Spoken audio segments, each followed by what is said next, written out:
말씀과 함께 시작하는 하루 11월 19일 목요일 아침 매일 5분 말씀을 시작합니다. 오늘 하나님께서 주시는 말씀은 고린도후서 4장 16절에서 18절 말씀입니다.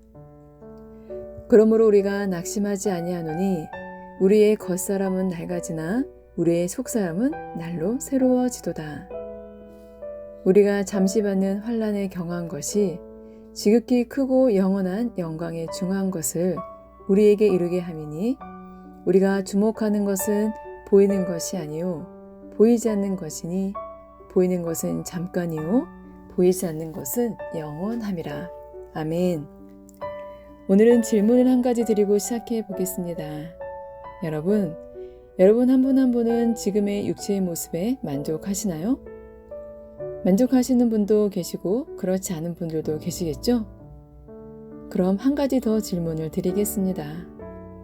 여러분 한 분 한 분의 속사람에 대해서는 만족하시나요? 세월이 지나면 지날수록 우리의 육체는 오늘의 말씀처럼 낡아지게 됩니다. 그것은 어쩔 수 없는 것 같아요. 아무리 비싼 영양크림을 바르고 몸에 좋은 음식을 먹는다 할지라도 점점 우리의 육체는 약해질 수밖에 없음을 보게 됩니다. 그러나 이것이 결코 낙심할 일은 아닙니다. 나이가 들면 주름도 생기고 또 건강했던 몸도 어느새 한 군데씩 고장이 나지만 우리의 속사람만큼은 날로 새로워질 수 있습니다. 그 이유가 오늘 말씀에 나오는데요. 우리의 속사람은 날로 새로워지도다. 여기서 새로워진다라는 말은 날로 성장한다, 좋아진다, 즐거워진다. 그러한 의미입니다. 이것은 바로 내세에 대한 소망이 있기 때문에 가능한 것입니다. 우리가 바라보는 관점과 대상이 다르기 때문이죠. 이 세상을 바라본다면 우리는 낙심할 수밖에 없습니다. 요즘은 수명이 길어져서 더 오래 산다고 하는데 생각해보면 그렇게 기쁜 일만은 아닙니다. 90세 노인이 100세까지 살게 된다고 춤을 추며 좋아할까요? 그렇지 않습니다. 우리의 마음이 날로 새로워지는 이유는 바로 하늘에 대한 소망 때문입니다. 아멘. 하늘에 대한 소망 때문에 우리의 속사람이 새로워지기도 하지만 하늘에 대한 소망 때문에 이 세상을 살아가면서 받게 되는 고난 또한 경히 여길 수 있게 됩니다. 지극히 크고 영원한 영광이 우리에게는 더 중요하기 때문이죠.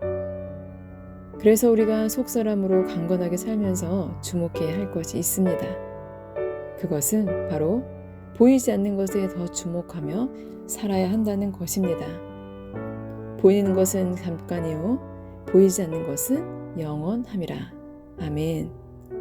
우리 그리스도인이 바라보는 것은 이 땅에 있는 것이 아닙니다. 그렇다고 세상을 팽개치며 살라는 말씀은 아닙니다.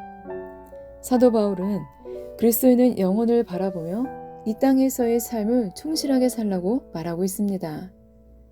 이 땅에서 주신 사명을 잘 감당하고 최선을 다하여 살라는 것입니다. 그러다가 고난이 찾아오면 잘 참고 이겨내면 되는 것입니다.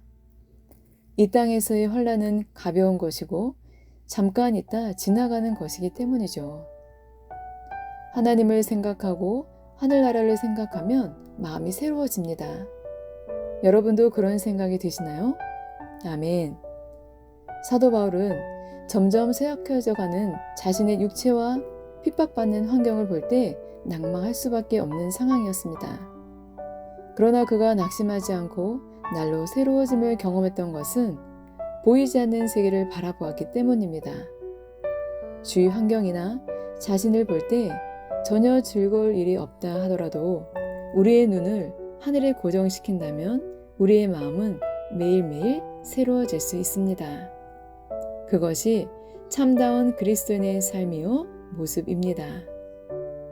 사랑하는 여러분, 힘이 나지 않으시나요?